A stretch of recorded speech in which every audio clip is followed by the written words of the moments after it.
नमस्कार, मी तानसेन जाधव. वेद न्यूज मध्ये आपलं स्वागत. वेद न्यूजच्या आजच्या प्रसारणात पहा मानवी नातेसंबंध विकास समुपदेशक, भावनांक विकास प्रशिक्षक चंद्रकांत पागे ची योगेश कमोद यांनी घेतलेली विशेष मुलाखत.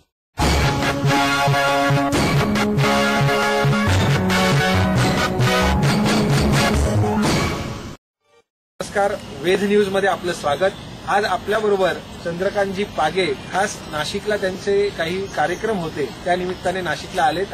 आपण नाशिकमध्ये कुठल्या कार्यक्रमासाठी आला? घर दोघांचा हा कार्यक्रम पती पत्नी नातेसंबंधांवरती जो आहे एक पात्री, त्या कार्यक्रमासाठी मी नाशिकमध्ये आलो होतो आणि नाशिककरांनी खरंच खूप भरभरून प्रतिसाद दिला. जो आमचा नुकताच नाशिकमध्ये कार्यक्रम झाला त्याच्यामध्ये, आणि खूप लोकांना आवडलं. आणि मी खूप नाशिककरांच्या बद्दल ऐकून होतो की नाशिक हे शहर खूप सुसंस्कृत शहर आहे आणि इथले लोक खूप रसिक आहेत. त्यांना नवीन नवीन प्रयोग, नवीन नवीन नाटकं, विशेषतः मराठी भाषेमध्ये ज्या काही गोष्टी आहेत, मराठी साहित्य जपणाऱ्या वगैरे, तर ह्या खूप नाशिकमध्ये लोक वेलकम करतात. हे मी ऐकलं होतं आणि प्रत्यक्ष मी तसा अनुभवलं जेव्हा माझा घर दोघांचा हा कार्यक्रम नाशिकमध्ये झाला तेव्हा. घर दोघांचंच का हो? घर तिघांचं, हम दो हमारे दो, घर चौघांचं असं का नाही? बरोबर आहे, तुमचा प्रश्न खूप चांगला आहे. पण माझं त्याला उत्तर असं आहे की मुलं ही जी आहेत, मी असं नेहमी माझ्या या कार्यक्रमामध्ये सांगतो की आपल्याला जी मुलं होतात ही मुलं आपल्या आयुष्यामधला केवळ एक टप्पा आहे.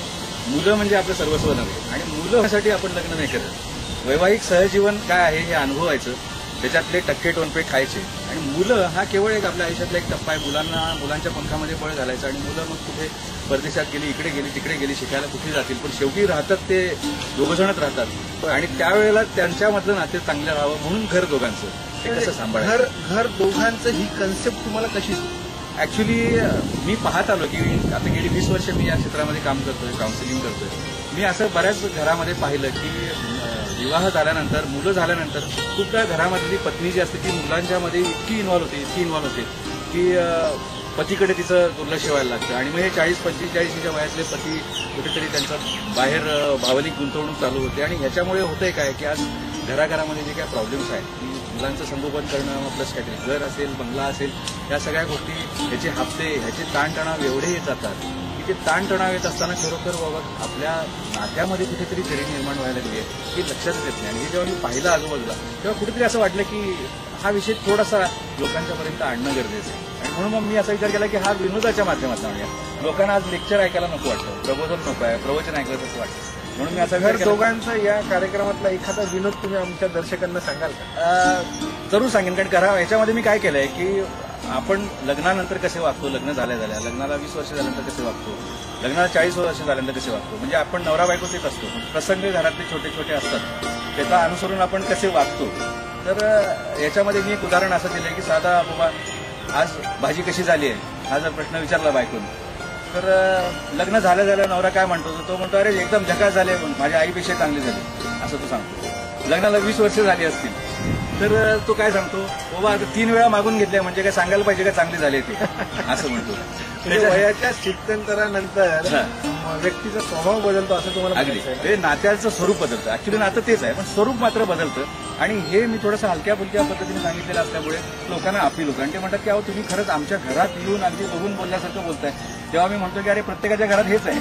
आणि 60 वर्षानंतर काय प्रतिक्रिया? आणि काय होतं त्यावेळेला म्हणतात की अरे बाबा मीठ किती घातलंय, मीठ जरा कमी घातलं तर माझं बीपी कमी झालं असतं. म्हणजे थोडक्यात अशा पद्धतीने आपण कौतुक हा विषय आपला नंतर कुठेतरी बाजूला जातो आणि कौतुक एकमेकांचं होत नाही. त्यामुळे एकमेकांच्या मध्ये इतकी प्रेमाचं स्वरूप बदलतं किंवा आपण आपल्या पत्नीची जी काही आपली वागणूक असते त्या वागणुकीत कुठेतरी अंतर निर्माण होतं. नक्की नक्की नक्की नक्की. आणि ते अंतर कमी कसं करता येईल हे आपण ह्या शोच्या माध्यमातून सांगितलं. म्हणजे हा शो आपल्या आयुष्यामध्ये काय प्रॉब्लेम आहे ते सांगण्यासाठी नाही आहे. प्रॉब्लेम तर सगळ्यांना माहिती आहे प्रॉब्लेम, त्याच्यावरती सोल्युशन काय किंवा काय गोष्टी करून आपण या प्रॉब्लेममधून बाहेर येऊ शकतो. कारण आज सगळ्यात महत्त्वाची गोष्ट काय आहे की पालकत्व म्हणा किंवा मुलांचा पालकत्व हा थोडासा नंतरचा टप्पा आहे. मी या कार्यक्रमातून हा संदेश देतो की जोपर्यंत तुम्ही चांगले जोडीदार होत नाही तोपर्यंत तुम्ही चांगले पालक होऊ शकत नाही. आणि हे सत्य आहे. त्यामुळे चांगले जोडीदार होण्यासाठी काय आहे ते मार्गदर्शन आपण या कार्यक्रमामध्ये करतो.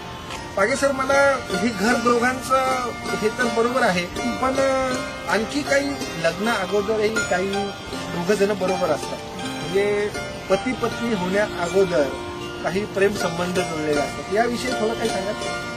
त्याविषयी मी असं सांगेन की प्रेम संबंध ज्यावेळेला आपले जमलेले असतात, म्हणजे कॉलेजमध्ये असताना वगैरे आपण त्यावेळेला असं काही रोज भेटत नसतो.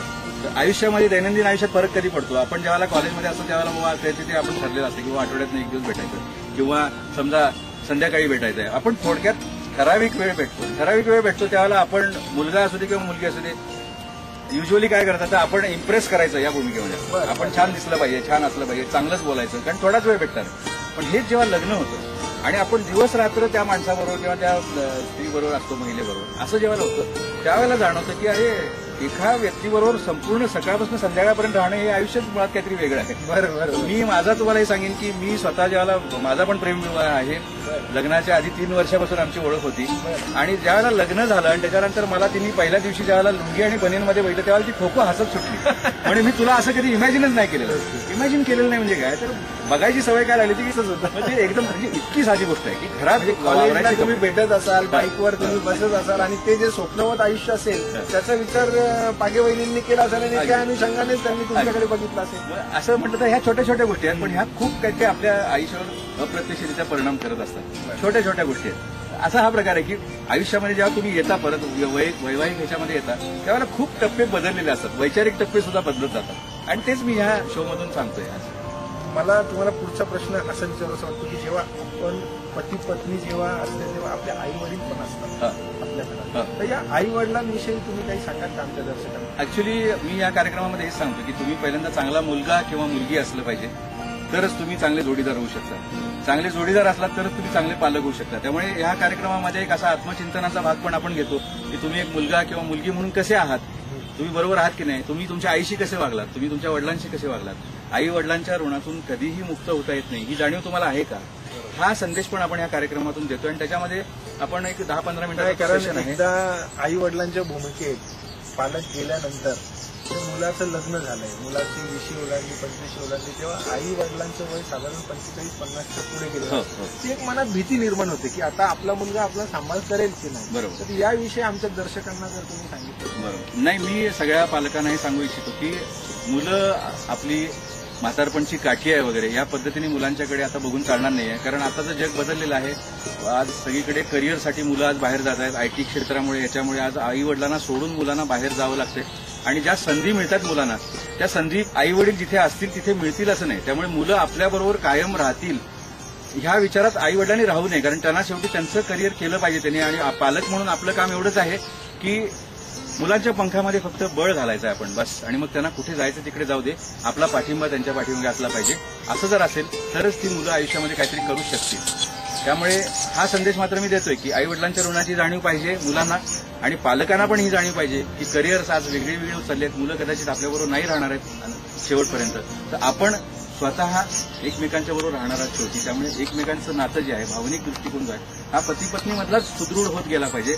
मुलं जवळ असणारच नाहीत, आपणच शेवटी जवळ राहणार आहोत. बरोबर. आणि म्हणून घर दोघांचं यातनं हा संदेश देतो की जसं जसं आपलं वय वाढत जातं वैवाहिक सहजीवनाचं तसं ते नातं घट्ट होत गेलं पाहिजे. हे नातं घट्ट होत असताना म्हणजे घर दोघांचं हा जो कार्यक्रम नाशिकमध्ये नुकताच झालाय याचा सारांश आपण जाणून घेण्याचा प्रयत्न लेखक आणि सादरकर्ते चंद्रकांत पागे यांच्याकडनं आपण जाणून घेतला. त्यांचे अनेक नवनवीन उपक्रम देखील नाशिककरांना आता अनुभवायला मिळणार आहे. या नवनवीन उपक्रमांविषयी आमच्या दर्शकांना आपण काय सांगणार? माझा एक आणखीन कार्यक्रम आहे जो ज्याचं नाव आहे फक्त आई पप्पांसाठी.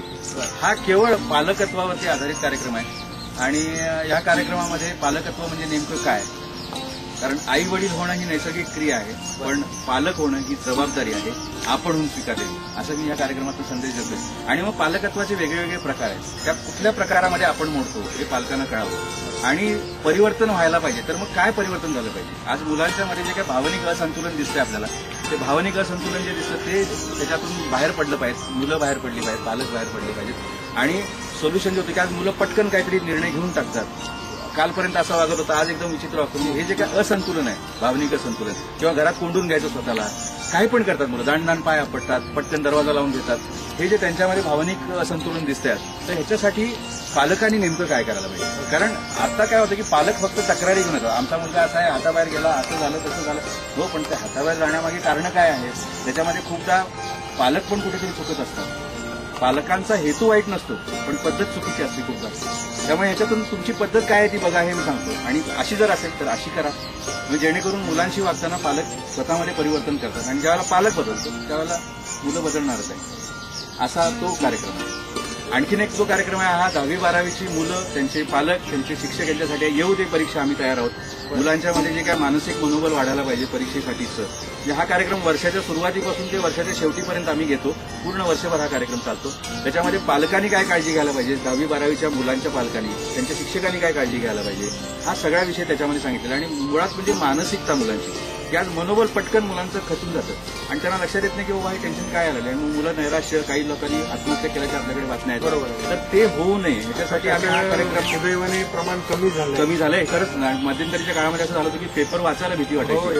असं व्हायचं. रिझल्टचा वेळ आलाय की पेपर वाचावा की नाही असा प्रश्न सर्वांनाच पडायचा. कारण 8वीला मुलगा किंवा 9वीतला मुलगा नैराश्यपोटी काहीही उपद्रव करून आत्महत्येचं म्हणजे अशा गोष्टी वाढल्या होत्या. पण आता प्रबोधनातून किंवा जनजागृतीतून हे प्रकार कमी झाले आणि तुमच्या माध्यमातून तर हे निश्चितप्रमाणे याचं प्रमाण कमी होईल असं मलाही खात्री वाटते. बरोबर. मला पुढचा प्रश्न तुम्हाला असा विचारावा असं वाटतो की हे 3 उपक्रम तर तुम्ही संपूर्ण महाराष्ट्रात, संपूर्ण देशात तुम्ही राबवताय. या व्यतिरिक्त तुमच्या काही सीडीज किंवा तुमची काही पुस्तकं देखील बाजारात उपलब्ध आहेत, त्याविषयी आमच्या दर्शकांना सांगतो. हा, माझी 2 पुस्तकं आहेत. एका पुस्तकाचं नाव आहे दुसरी बाजू, ज्याच्यामध्ये माझ्याकडे ज्या काही भावनिक असंतुलनाच्या मुलांच्या केसेस आल्या होत्या त्या मी कशा हँडल केल्या, म्हणजे थोडक्यात त्या सत्य घटनांवर आधारित ते पुस्तक आहे. दुसरं एक माझं पुस्तक आहे फक्त आई बाप्पांसाठी. त्या पुस्तकावरती आधारित मी हा शो करतोय.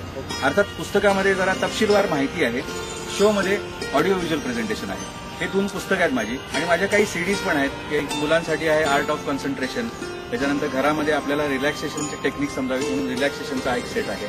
आणि ओंकार मेडिटेशन, की घरामध्ये आपल्या सकारात्मक स्पंदनं सगळी या धकाधकीच्या जीवनात या सर्व गोष्टी आज गरज आहे. आणि माणूस शांत होतच नाही आणि शांत बसू शकत नाही, त्याचीच व्यक्त गरज आहे आता. कारण व्याप खूप आहेत आणि माणसं आज कुठल्या शारीरिक रोगापेक्षा मानसिक ताणामुळे लवकर मरतात.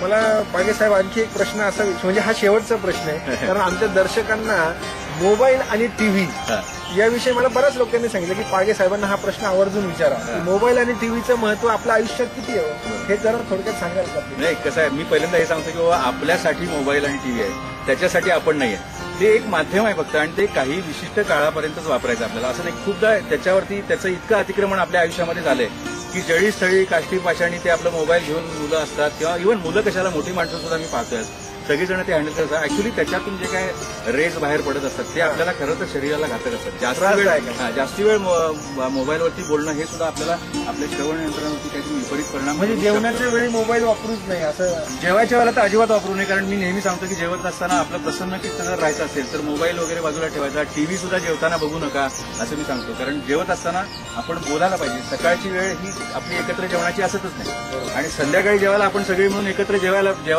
जेवतो त्यावेळेला आपण एकमेकांशी बोलत नाही, कारण सिरियल बघत बसतो. तर खरं तर त्याच्यामुळे आज घरी बुकी झाले. ही सिरियल जेव्हा बघत असतो तेव्हा भाजी गोड आहे की भाजी चांगली झालेली आहे याच्याकडे लक्ष नसतं. त्या सिरियलमध्ये काय भांडणं चालू आहे किंवा सिरियल कशा स्वरूपाची आहे, बरोबर, त्या अनुषंगाने त्या भाजीची टेस्ट लागते. बरोबर, अगदी बरोबर. आणि आपण स्वतःला कुठेतरी त्याच्यामध्ये इमॅजिन करत असतो. त्याच्यामुळे काय होतं की आपण तुलना करत राहतो. मग टीव्हीवरचा नवरा कसा आहे, टीव्हीवरची बायको कशी आहे, टीव्हीवरची सासू कशी आहे, टीव्हीवरची सून कशी आहे. तर आपलं आयुष्य खरं तर वेगळं असतं. तिथे जे काय दाखवलेलं असतं त्या सगळ्या गोष्टीच काय आयुष्यामध्ये असतात असं नाही. आपलं प्रत्येकाचं आयुष्य वेगळं आहे, तर ते प्रत्येकाने आपापल्या परीने आनंदाने जगावं हाच या सगळ्या कार्यक्रमातून द्यायचा संदेश आहे. मी फक्त पागे सरांच्या कार्यक्रमाबाबतच नाशिककरांना काही माहिती देऊ असं विचार करून सरांची मुलाखत घेतलेली, पण कदाचित त्या पलीकडे जाऊन नाशिककर किंवा सर्व दर्शकांनी कसं वागावं किंवा घर दोघांचं या कार्यक्रमाच्या माध्यमातून आपल्या जीवनसाथी बरोबर आपलं आयुष्य कसं घालवावं याविषयी त्यांनी या नाशिककरांना खूप काही आज आमच्या या वेद न्यूजच्या माध्यमातून सांगण्याचा प्रयत्न केलाय. चंद्रकांतजी पागे, आपण जे काही उपक्रम राबवताय या सर्व उपक्रमाला वेद न्यूजच्या माध्यमातून तर आमच्या शुभेच्छाच आहे. आणि मी असंही सांगेल की नाशिककरांसाठी आपल्याला जेवढं काही देता येईल त्याच्यात जर आम्ही काही खारीचा वाटा उचलणार आहोत तर निश्चितपणे वेद न्यूजची जबाबदारी निश्चितपणे स्वीकारेल. आज आपण वेद न्यूजच्या या विशेष मुलाखतीसाठी आपला बहुमूल्य वेळ दिला त्याबद्दल मी वेद न्यूजच्या सर्व परिवाराच्या वतीने आपले आभार मानतो. पुनश्च एकदा आपण पुढच्या वेळी आल्यानंतर यापेक्षाही जास्तीत जास्त नाशिककरांना देण्यासाठी आपण उपस्थित राहाल अशी अपेक्षा व्यक्त करतो आणि इथे थांबतो. धन्यवाद. थँक्यू.